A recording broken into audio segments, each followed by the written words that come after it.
Няма страшно. От вчера България е в извънредно положение заради коронавируса. Призовават се работодателите да предоставят възможност на служителите си да работят дистанционно.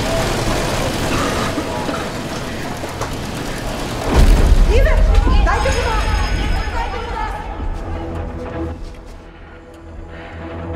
Съжалявам.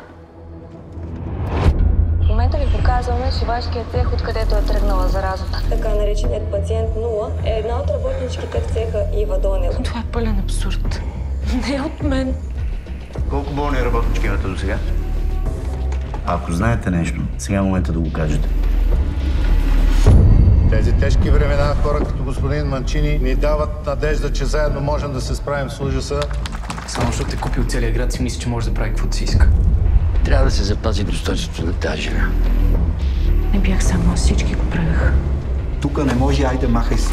Махай се, Тя ли докъде ни докара с твоите глупости? Пали целия град. Майка ти не е виновна. И тя е жертва като всички останали.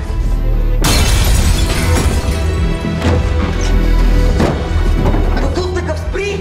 Кога гледаш?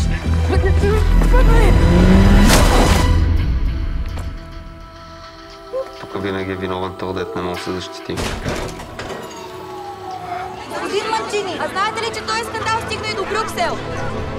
Не съм се блъскал цял живот да допусна някой от вас да ме прецака. И онова, което ни говориха за комунизма едно време, се оказа пълна лъжа. Но онова, което ни говориха за капитализма, си излезе истина.